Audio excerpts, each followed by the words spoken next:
Welcome back to the channel. My name is Thomas Fletcher and I'm the host of both the LCSW network and the Military Social Work Network. If you're new to both of my channels, please do me a favor by smashing that like button, by subscribing to the channels, and by sharing this video with your social work colleagues and friends. The purpose of both of these channels is to create a community of hope and support where social workers can come for relevant news, information, and inspiration. Well, welcome back to another episode of Ask a Military Social Worker. So in today's episode, we are going to answer a very personal question. Why did I join the military? Yeah, I've probably covered this topic once or twice over the past 6 years that I've been on YouTube, but I thought I would dedicate just a whole video in of itself. So I guess this is my origin story for becoming a military social worker. Honestly, becoming a military social worker was not part of my plan from the beginning. I became a social worker, oh my God, long time ago. Or I decided to become a social worker while I was in college. At the time, I was a psychology major, and I was introduced to the field of social work, ironically, by one of my mentors who was a psychology professor in my undergrad program at the University of Buffalo, Professor Charles Beeling. Shout out to Professor Beeling. Great guy. But yeah, he introduced me to the field of social work. He was I had taken a number of classes, including a social psychology class that he taught, and which I loved that class. And he introduced me to the field of social work, which I had no awareness of prior to him introducing it to me. So after I finished my undergrad, I went right into a social work program at the University of Buffalo. And when I finished that program, I knew that I already had known that I wanted to serve people living with serious mental illnesses. And I thought that was going to be my primary and only career path, because I was really passionate about that population, and I still am. But so I worked in 2 psychiatric state hospitals after completing my MSW program. Moved from New York to California after getting married, and I thought I was gonna, work at the second state hospital that I worked in was in California, and I thought I was just gonna, finish out my social work career at that hospital. I loved it. I loved working there. I loved working with the patient population, seriously mentally ill people, people living with serious mental illnesses. Unfortunately, the state bureaucracy, or maybe it was synchronicity, but the state rules require that you get your LCSW within 2 or 3 years of starting in the state hospital system. And for whatever reason, I wasn't able to meet that timeline. And so I was forced to find employment elsewhere outside of the state hospital. I did apply. I applied to several jobs, but one of the jobs that I was very fortunate enough to get was a job in the Department of Veterans Affairs in Long Beach VA Hospital. And that was, again, the same population, seriously mentally ill. That was a program called Mental Health Intensive Case Management.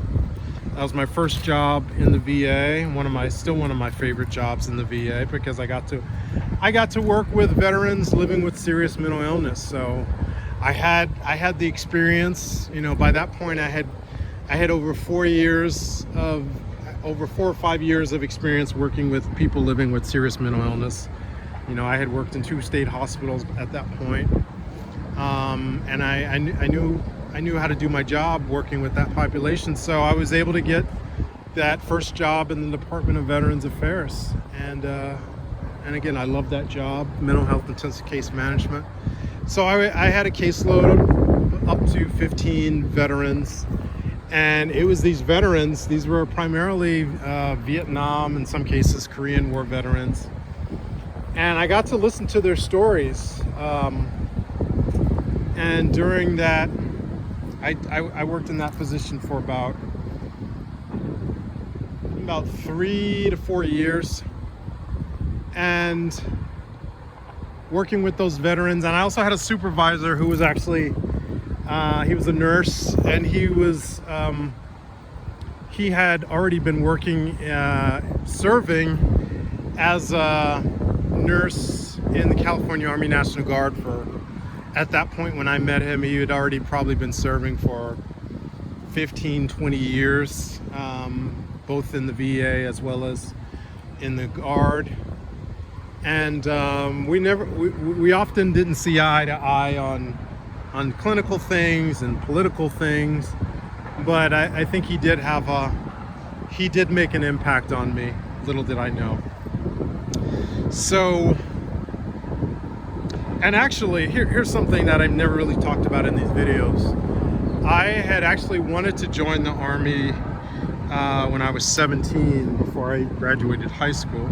But my parents had other plans. They wanted me to go to college and get a college degree. So I did not enlist at the age of 17 like I wanted to. But by the time I had gotten to that point in my life, start working in the VA, working with the veterans, having a supervisor that was in the Guard already, and I started putting my own ideas together, because I was seeing that the veterans that were on my caseload, they were much older, and they were severely impaired by their mental illnesses.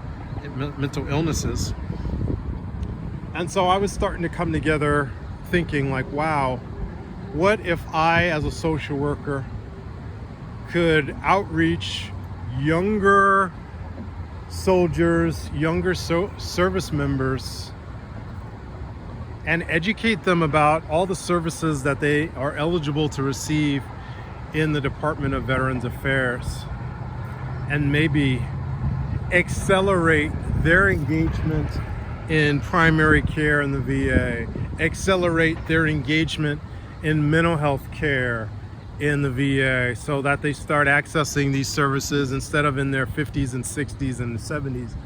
They can start accessing these services in their 20s and 30s. Wouldn't that be something? So these thoughts were really starting to coalesce in my mind, and I had initially tried to join the reserves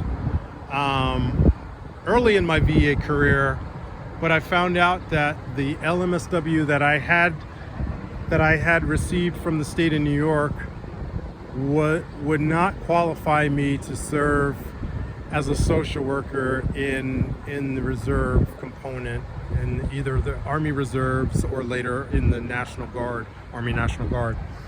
So I had to get my advanced practice licensed clinical social work credential, which I did eventually get in 2007. So once I got that LCSW from the state of California, I was able to apply for a promotional position in the Department of Veterans Affairs, the GS-12, which I eventually did receive. And then once I got the LCSW, I was able to apply for direct commission in the Army National Guard, which I did eventually in 2011. So by the time I got that direct commission position in the National Guard, I had been serving in the Department of Veterans Affairs for already 7 years by the time I got that commission. And it really has played out the way that I had thought. So during my time in both the National Guard, Army National Guard, and currently in the U.S. Army Reserves, I am able to provide a lot of education and information about the whole spectrum, the comprehensive spectrum of VA benefits and services, healthcare services, VBA benefits. Recently, I was activated, well, not so recently now, but a couple of months ago, I was activated for a mission, behavioral health prevention mission at Fort Hood for a reserve unit that got badly hit in the Middle East, and they were coming back through Fort Hood. And I was able to provide a lot of education and information about VA benefits that this unit, that the service members in this unit in this reserve unit were now eligible to access upon discharging from that deployment in the Middle East. So, and I continue to, I'm still able to provide all of this information and encouragement to the younger service members that have also deployed and are now eligible for the full range of comprehensive VA healthcare services and VBA benefits. So I'm still able to carry out the mission that motivated me to join 14 plus years ago in the first place. And it's very fulfilling. It's very fulfilling being able to work in the Department of Veterans Affairs on a full-time basis and to be able to serve on a part-time basis as a reservist, as a National Guard service member. It's really fulfilling. I can, and both positions motivate the other for me. So my reserve position continues to motivate the work that I do in the VA, and the work that I do in the VA continues to motivate the work that I do in the reserves. So that is my origin story, folks, on why I joined why did I become a military social worker? How did I become a military social worker? Right? I'm going to stop right there, but I want to thank you all for watching this video. For all the social workers and other licensed mental health professionals, thank you for the work that you do every day, for your clients, for your agencies, and for the profession. Please continue to support each other and yourselves. Bye for now.